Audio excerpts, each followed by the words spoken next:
Ready? Yes. All right, it's 5:30. I'll call the meeting to order of the Bedford Redevelopment Commission from the new Bedford Municipal Hall, 1617 K Street.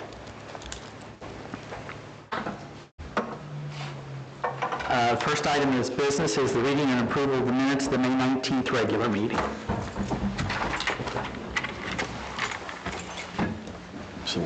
Kathy, you're down here. Okay, so Got a book down there. okay, good. We're on tape. All right.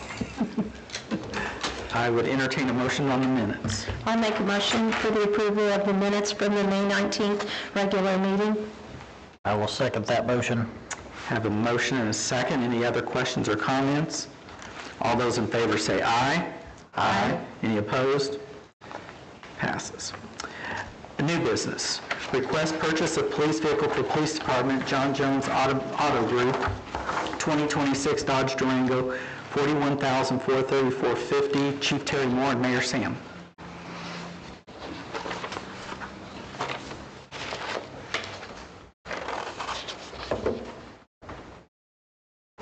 Thank you. Good evening. So for you who don't know, the school system is in the process of hiring 2 school resource officers, and we're going to start their own school resource officer program. In conversations with the mayor on a way to assist them with that, we had some good conversations, and it was decided that I have a couple surplus vehicles that we would like to donate to the school system. So I'll be presenting that to the Board of Works here after this meeting. So in doing so, I asked the mayor if I could come to you guys in exchange for donating 2 surplus vehicles, replace those 2 vehicles with 1 new Dodge Durango. John Jones is where we buy our current vehicles. They have them on the lot. So I'm here requesting the purchase of a new vehicle to replace the 2 surplus vehicles. I would also add to that, just from the standpoint, some of the members on the RDC are familiar with it, but in the past, this last year, currently, I guess also, one of the school resource officers, the city of Bedford's paying his salary at this point in time. So with them taking over the school resource officer positions, the city will not be funding any part of that. So we also felt like this was a good way to us continue to help the school system with the SRO program, was to do this with the vehicles. So we would just ask for your blessing on purchasing this vehicle to replace the 2 that he's going to be going to the school system with approval of the Board of Works. Does anybody have any other questions or comments? Can I add, on behalf of the school system, we appreciate the donation. You're welcome. If not, I would entertain a motion. I'll make a motion for the purchase of the police vehicle for the Bedford Police Department from John Jones Auto Group. I second. Have a first and second. Any other questions or comments? If not, all those in favor say aye. Aye. Any opposed? Thank you. Thank you. Item number 2 is review and consideration of Esteban Flores tax abatement, real estate improvements, 802 16th Street, recommendation of time period, percentage of annual fee, and organization distribution, pending Common Council approval. Greg? Thank you. I received all of your scores for that particular abatement, and the average score is 108.4, so that's the maximum time period is what that would translate to. That would be the recommendation to the City Council if they choose to award the abatement. Your school will result in a maximum in-year abatement for that particular one. And Vaughn and Mr. Bortner are here. If you guys have any questions about the abatement?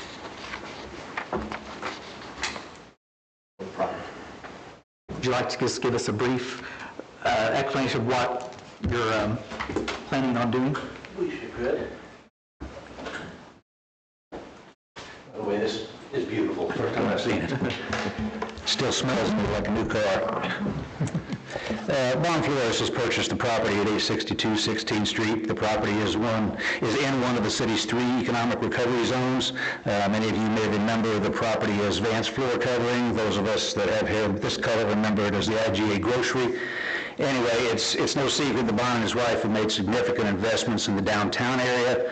Bon serves on the board of directors for BRI and has a passion for seeing downtown become a vibrant living space and business district once again. This project is going to take a building that's been vacant for quite some time and make it useful once again. The plan is to build out the interior of the building to create a co-working and business development center. Today's entrepreneurs do not use the traditional method of holding bricks and mortar offices.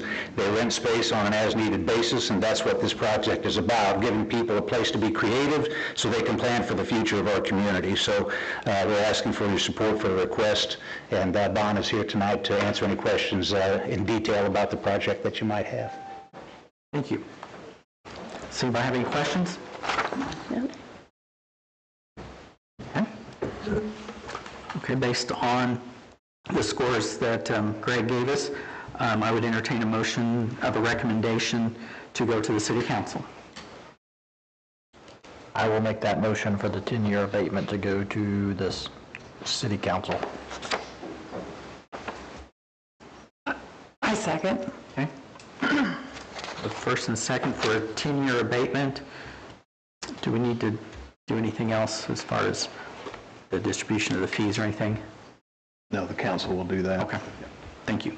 All right, then we have a first and a second for recommendation to go to the City Council for a 10-year abatement. All those in favor say aye.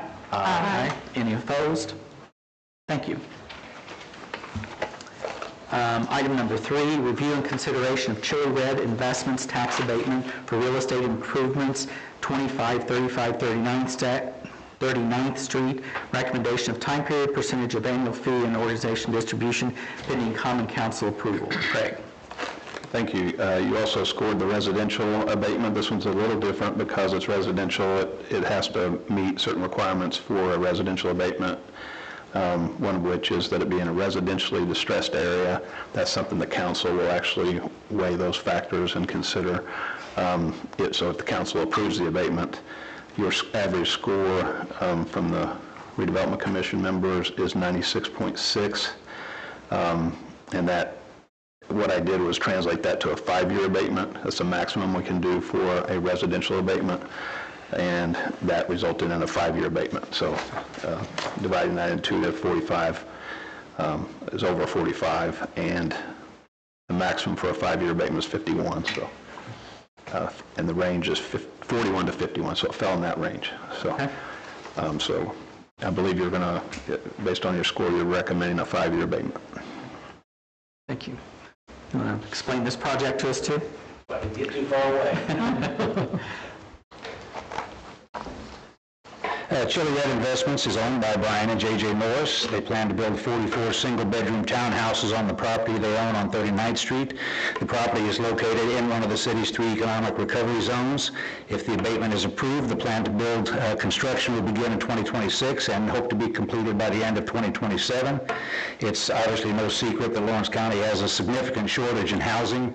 This project, if approved, will be a great help to the community. With waiting lists at Stonecutters Place and Stalker Apartments, just to name a few, this project will help accommodate some of those residents in need of good, clean, affordable housing. All roads within the complex will be maintained by Chili Red Investments, so the city won't have any responsibility for the upkeep of the infrastructure related to the project. And we're requesting 5-year abatement plan to give Chili Red Investments the opportunity to get completely up and operating.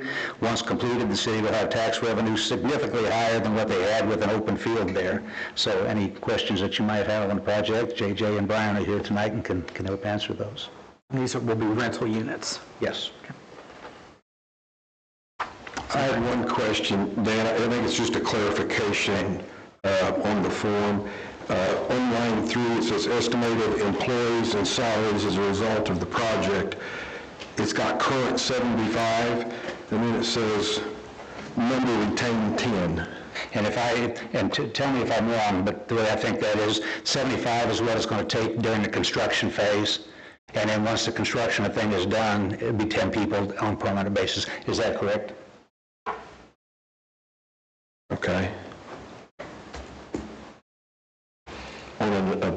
does the construction workers normally count as? Not typically, so, Yeah, that's what I was thinking. That was, no, it would be permanent employees as part of the businesses right. applying for that. So basically, we're looking, you're figuring on 10 employees full-time? Yes. Okay, so at 75, then that would be corrected to 10, to be accurate. Should we resubmit the SB1 then? I think we can note that The current number would be 0, though, wouldn't it? 0 current employees, and then it will be 10 employees once the project's going. We'll have, I'm sorry. No, go ahead. If you would please come up to the podium, so. Thank you. Just the way we always did the SB1s, in section 3, the current number is the amount they have now before the project goes, and then the number retained would be the one, so I would think it would be 0 current and then 10 after they're done. I think that's correct, yeah. Okay. Well, my husband is going to be, he's going to be doing a lot of the work, so and we're the owners, and so I figured, that would be considered, You would have probably 2 in 10 then. Okay. you will have people there that will be our employees helping with building it. Okay. And, where it's not going to be 0, it would be at least, you're going to have several that will maintain the pipe and the roads and things like that, like what's going on, because like I said, we're going to carry out the roads where the city doesn't have to maintain those. Right. Yeah, I think the concept is how many jobs are being created by this project and this development. Right. Permanent I jobs. follow the logic. The construction jobs already exist, so you're not creating jobs in essence. Yeah. But you are going to, even though they're already employed, they'll be employed by a different company, so you would have 2. Okay. I just want to make sure we have the paperwork correct, so that later on we don't run into an issue. We don't need anything going back. I appreciate it. Okay. And I don't think that really affects our scoring, though, does it? Okay. So, Okay, thank you. Thank you. Does anybody else have any questions? No. If not, I would entertain a motion to send this to the city council. I make a motion to recommend this to the city council for Chili Red Investments and real estate improvements for 2535 39th Street. I'll second the motion. For the 5-year abatement. 5-year abatement. Got a first by Kathy and a second by Judy. Any other questions or comments? If not, all those in favor say aye. Aye. Any opposed? Okay, we'll go to council. Thank you. Anything for discussion? we're here in our new space, so Very nice. Yeah, very I nice. think I will just leave it at that. Okay. Great. All right. If there's nothing else for discussion, I'd entertain a motion to adjourn. I make a motion to adjourn. Second. A motion is second. All those in favor say aye. Aye. Thank you. We're